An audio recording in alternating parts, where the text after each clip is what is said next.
So hey welcome back. আজকের কিন্তু আবার আমরা চলে এসেছি পিপিএম মানে প্র্যাকটিস অ্যান্ড প্রিন্সিপাল অফ ম্যানেজমেন্টের যে সাজেশান আমি তোমাদেরকে প্রোভাইড করছি সেই সাজেশানের ইউনিট 5 নিয়ে।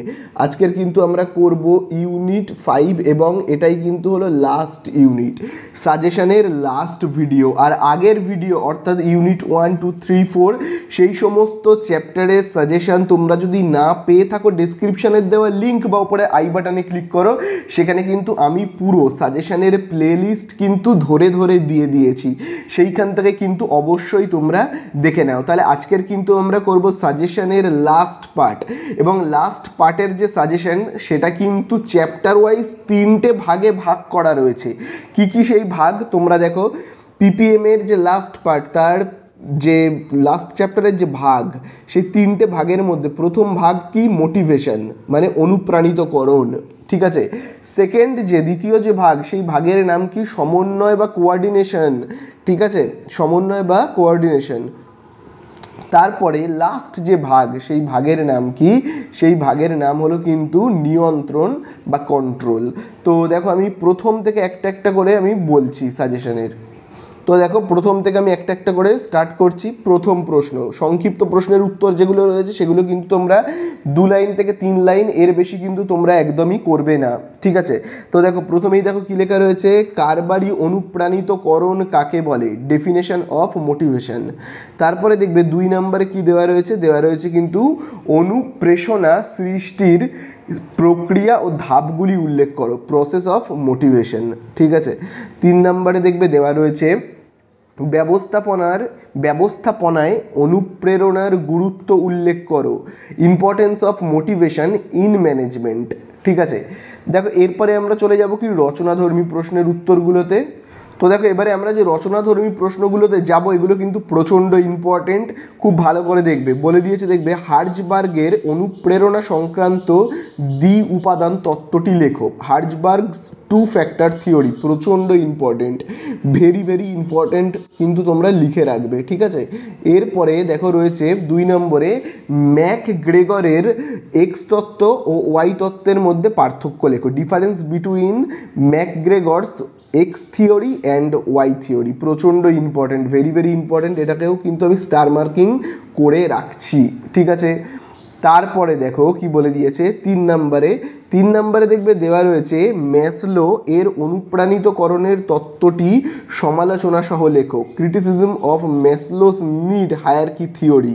এটাও কিন্তু মোটামুটি ইম্পর্টেন্ট রয়েছে, কিন্তু সবথেকে বেশি ইম্পর্টেন্ট হলো কিন্তু এই হার্জবার্গের অনুপ্রেরণা সংক্রান্ত তত্ত্ব আর ম্যাকগ্রেগরের এক্স তত্ত্ব ওয়াই তত্ত্ব। বিশেষ করে ম্যাকগ্রেগরের এক্স তত্ত্ব ওয়াই তত্ত্ব তো তোমরা পড়ে যাবেই যাবে, ঠিক আছে, প্রচণ্ড ইম্পর্টেন্ট। চলো এবার 4 নম্বরে আমরা চলে আসবো। 4 নম্বরে দেখবে কি রয়েছে, ম্যাকগ্রেগরের অনুপ্রেরণা সংক্রান্ত তত্ত্বটি বিবৃত করো এবং ওই তত্ত্বের সীমাবদ্ধতাগুলি লেখো, ঠিক আছে। ম্যাকগ্রেগরস এক্স থিওরি অ্যান্ড ওয়াই থিওরিকে পুরো ডিসকাস করতে বলে দিয়েছে, এবং এই ম্যাকগ্রেগরসের এক্স থিওরি অ্যান্ড ওয়াই থিওরির যে লিমিটেশনগুলো আছে, সেইগুলো, সীমাবদ্ধতা মানে কি, লিমিটেশনগুলোকেও কিন্তু লিখতে বলেছে। তাহলে এই হয়ে গেল অনুপ্রাণিতকরণ। এইবারে এর নেক্সট পার্ট অর্থাৎ সমন্বয় বা কোঅর্ডিনেশন, এটা হলো নেক্সট পার্ট। এখান থেকে খুব একটা বেশি প্রশ্ন নেই, খুবই অল্প রয়েছে। প্রথমেই দেখো 2 নম্বরের, এটা কিন্তু 2 নম্বরের প্রশ্ন, সমন্বয়ের সংজ্ঞা দাও, মানে 2 নম্বর কি 3 নম্বর এরকমই থাকবে, মানে 2 নম্বর কি 3 নম্বর এরকমই থাকবে। তো তোমরা 2 লাইন থেকে 3 লাইন এর মধ্যেই কিন্তু এর অ্যান্সারগুলোকে করবে, ঠিক আছে। ডেফিনেশন অফ কোঅর্ডিনেশন, ঠিক আছে। তারপরে দেখো এবারে রচনাধর্মী, এবারে কিন্তু এগুলো হলো বড় বড় প্রশ্নের উত্তর, যেমন সমন্বয়ের নীতিগুলি আলোচনা করো, প্রিন্সিপালস অফ কোঅর্ডিনেশন, ইম্পর্টেন্ট আছে। তারপরে দেখবে বলে দিয়েছে সমন্বয়ের বিভিন্ন কৌশলগুলি লেখো, টেকনিক্স অফ কোঅর্ডিনেশন, ঠিক আছে। চলে আসবো আমরা এবারে নেক্সট পার্টে। তো দেখো নেক্সট পার্ট যেটা রয়েছে, এবং এটা হলো সবথেকে লাস্ট পার্ট, সেটা হলো নিয়ন্ত্রণ বা কন্ট্রোল। তাহলে দেখো প্রথমেই এগুলো, নিয়ন্ত্রণ কাকে বলে, ডেফিনেশন অফ কন্ট্রোল, ঠিক আছে। তারপরে দেখবে বলে দিয়েছে নিয়ন্ত্রণ কি বলে দিয়ে, তাহলে দেখো বলে দিয়েছে নিয়ন্ত্রণের ধাপগুলি লেখো, ডিফারেন্ট স্টেপস অফ কন্ট্রোল, ঠিক আছে। এবং এইখানে খুব ভালো একটা জিনিস আছে, তোমরা খুব ভালো করে দেখো। তারপরে 3 নম্বরে রয়েছে নিয়ন্ত্রণের প্রক্রিয়াটি ব্যাখ্যা করো, ডিফারেন্ট স্টেপস অফ কন্ট্রোল। তার মানে কি এই দুটো প্রশ্নের উত্তর কিন্তু একই, তোমরা যে বই থেকে পড়বে সেখানে নিয়ন্ত্রণের ধাপগুলো, এই প্রশ্নের উত্তর যা হবে, নিয়ন্ত্রণের প্রক্রিয়াটি লেখো, সেই প্রশ্নের উত্তর কিন্তু ওই একই হবে, ঠিক আছে। তার মানে এই দুটো প্রশ্ন কিন্তু আলাদা আলাদা নয়, একই কিন্তু এদের উত্তর হবে।